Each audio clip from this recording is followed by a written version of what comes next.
And we actually knew we were getting close to the green algae when we were hit with the odor. It smells really strong, and we're going to show you why right now. You can see all that green goop in the water. You might notice the northbound lanes being shut down. It's because of these two orange cones marking the lanes here. They're on top of bullet casings. Show you why this kind of bush inside school grounds wouldn't be a good idea, because it actually would give an intruder the chance to hide and then ambush teachers and students. Happy Thanksgiving. People spent most of the day today carving out turkey and stuffing. Now they're trying to carve out some good deals. The nice thing about the Neighbors app is it allows you to scroll through your feed and see videos that other users and the police department shared. But I want to show you something. So we're going to throw this up on there, and you can actually control how big or how small of an area you want to see. One woman said that the crowd of 100 people was a scene plucked right out of The Walking Dead. So we're actually on top of our live truck. 700 people crossing the finish line, including my good friend, Captain America, a.k.a. Gary Rulo. Gary, how was the race? I wish I actually paid more attention in science class, but for that, I have Sarah Turner from IMAG. Hello. And we're about to get into some elephant toothpaste. I spent the last half hour pressure cleaning blood off the pavement. You've seen the surveillance video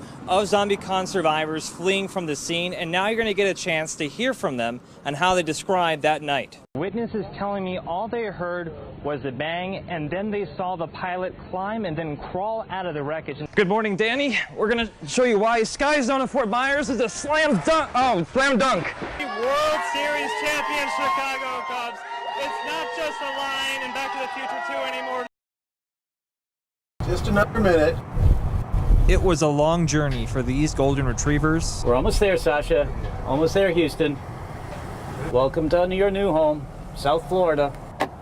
They finally got a chance to stretch their legs once they were free from their crates. Hey, little ones. But Mark Dahlberg from Golden Retriever Rescue of Southwest Florida. Welcome to Florida. Rescued them from these crates inside Korean meat farms. Yeah, isn't he something? They were packed in tightly together, living in rough conditions. They're confined, they're oftentimes restrained in ways that their body isn't natural. I see a lot of them with, their limbs tied behind their backs. The future waiting for Sasha, Houston, and Liam in South Korea was bleak. God, it's so cute. Large dogs like them are sold. No option for a dog this size other than sold to a meat farm. But for these three, volunteers pull them from the pound and ship them here. Okay, hold on a minute. Jennifer Freone at Angel Animal Hospital weighed them and checked their health. They both look pretty good for coming from, another country in a rescue situation. It's really rewarding to see them turn around after a couple weeks of just treating them and giving them a little TLC.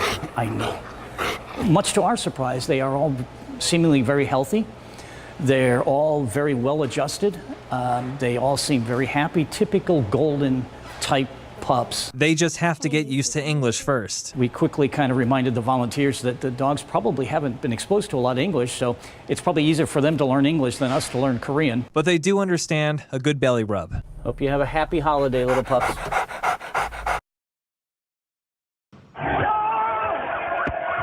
This Snapchat video showing you video of a man on top of the hood of a sheriff deputy's cruiser. His friends trying to get the crowd to join. There was a mob of kids coming down the beach like The Walking Dead, and they were carrying a boombox, a light-up boombox above their head. And at first it was really cool, kind of like a mob flash, but then she said they started jumping on cars, police cars. Deputies say 18-year-old Lawrence Powell caused nearly $1,000 of damage to the cruiser, but the stranger charge is against 20-year-old Marquez Ballin.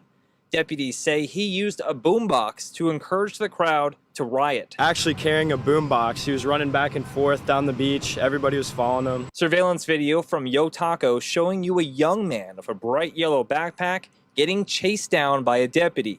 We'll slow it down to show you the start of the chase from underneath the palm fronds. Then he breaks off into a sprint when he saw the deputy behind him. The side camera shows you he then raced through the crowd of people sitting on the benches to avoid getting trampled.